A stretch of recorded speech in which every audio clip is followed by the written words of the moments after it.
চলুন আগে শুনে আসি আমাদের এক ভাইয়ের কথাগুলি। তিনি কি বলেন?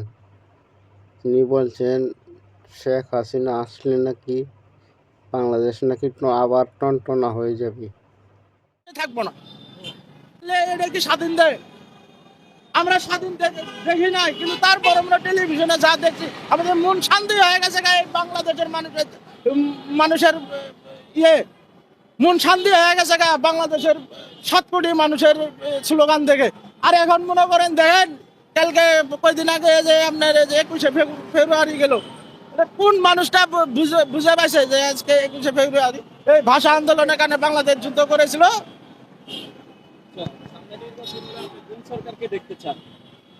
বর্তমান তো মনে করেন আমরা যে পরিস্থিতির মধ্যে আছি, আমরা আগেই ভালো ছিলাম। তার কারণ আমরা সাধারণ মানুষ যারা আছি, বর্তমান মনে করেন আমরা এই 8-10 বছর যা কাম কাজ করেছি, আমরা খুব শান্তিভাবে আমাদের পরিবার নিয়ে চলেছি, রাস্তাঘাট দিয়ে ভালোভাবে। আওয়ামী লীগকে তো নিষিদ্ধ করছে, মনে করেন আমরা কোনো দিক দিয়ে শান্তি পাইতেছি না। আওয়ামী লীগকে তো নিষিদ্ধ করা হয়েছে। এখন সামনে নির্বাচন হলে আপনি কোন সরকারকে আওয়ামী লীগকে কারা নিষিদ্ধ করছে?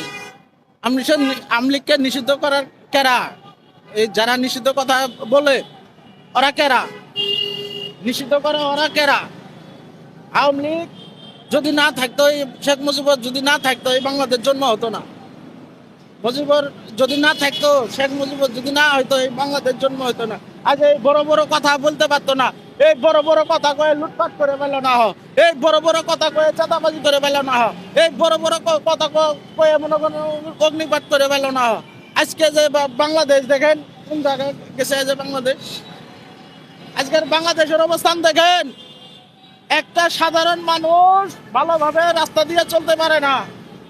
একটা দামি মানুষও রাস্তার মধ্যে বা তার বাড়ি ঘরে নিরাপদ নাই। একটা মানুষ নিরাপদ নাই বর্তমান। তো রাস্তাঘাটে চুরি চিন্তা হয়েছে, ডাকাতি হয়েছে। ঘোড়ার মধ্যেও মনে করেন ডাকাতি শুরু হয়ে গেছে। ঘোড়ার মধ্যে যায় মনে হয় বনশ্রী দেন রামপুরা, টেলিভিশনে দেখলাম। ঘরের মধ্যে যায় সমানে কুবে কাবে মনে করেন স্বর্ণ লঙ্কা যা আছে সব লুটপাট করে নিয়ে গেল। এটা কি স্বাধীন দেয়? এই জন্যই আমরা স্বাধীন করেছি রে ভাই। কোন সরকার আসলে এই ধরনের কার্যকলাপ থাকবে না দেশে? দেখেন, আগে আমরা দেখেছি, আগে গেলে সব দিক দিয়ে নিয়ন্ত্রণ ছিল। একটা রাস্তাঘাটে মনে করেন আপনার কেউ যদি ব্যারিকেড করতো, 5 চামড়া তুলি ফেলেছে বাইরে নাই, আন্দোলনকারী করে খুঁজিও পায় নাই। একটা ডাকাত কোন, চোর কোন, সন্ত্রাসী কোন, কিচ্ছু ছিল না। সব মনে করেন জেলের মধ্যে বন্দী ছিল। মানুষ ঠান্ডাভাবে চলাফেরা করছে, কিন্তু এখন তো মনে করেন আপনার ওই সিস্টেমটা নাই। তাহলে কি মনে করেন যে আবারও আওয়ামী লীগ আসলে দেশে শান্তি থাকবে, দেশে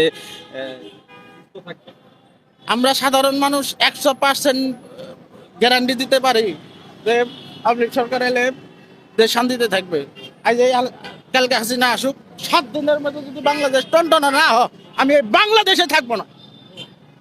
7 দিনের মধ্যে যদি মনে করেন এই বাংলাদেশ যদি মনে করেন টনটনা না হয়, যদি শান্তিতে না আসে, আমি আলম এই বাংলাদেশের মধ্যে থাকবো না।